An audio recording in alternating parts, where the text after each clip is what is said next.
I was in New Hampshire, and I was there to hike, to go for a fun several-hour hike through the mountains. I had read up on the hike, and it said it was a wonderful, pretty easy hike. It told the route to take to make it easy and simple. And as I began that hike with some friends, the first note that maybe what I understood about it was not going to be true was a ranger at the trailhead saying that today it was 15 degrees at the top, and it was going to be colder by the time we got there, like 50-mile-an-hour winds, and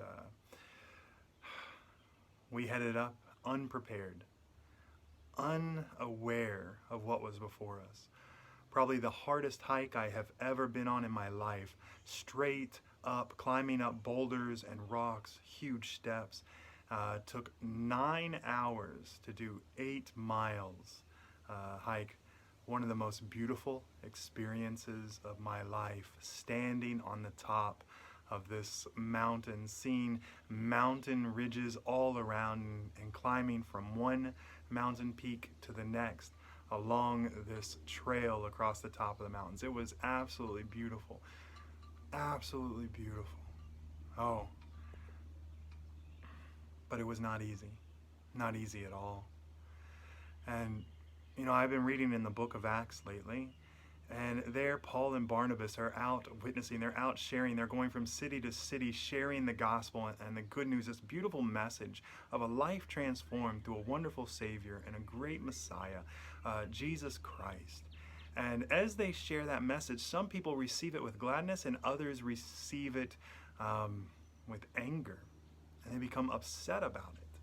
And as they are going out, they're meeting repeatedly these attempts to stop them. I just read here recently where they're going to speak to a leader, and a sorcerer tries to stop them, and Paul steps up and he gives the man the gift of blindness temporarily, just like Paul had received, a time to think and a time to be put back a little bit. And right after that, they go to these cities and they're preaching, and the people are amazed by them. They see Paul heal a man who hasn't walked, and they try to sacrifice to them. And Paul and them lift up God and try to turn their hearts and their minds to Jesus, their Creator, the one who gives rain and gives goodness and gives fruit, even when we haven't been walking with Him. But it isn't moments later you read that a group comes in and rallies them to try to kill Paul. And they do. They stone him and throw him out of the city, leaving him for dead. Paul gets up from that and moves on to the next city, sharing the gospel, and later returns. And I just want to let you know that on this Christian experience, you might sometimes judge it to be simple, to be easy, to be something without problems, but that's not true. The Christian walk is hard. It is hard. There will always be attempts to slow you down, to stop you. There will always be people, but there will always be something inside, whispering and moving and trying to get you to give up.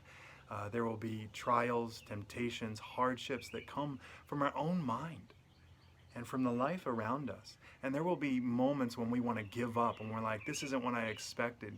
When people we didn't expect to get in our way, and when people suddenly don't like us.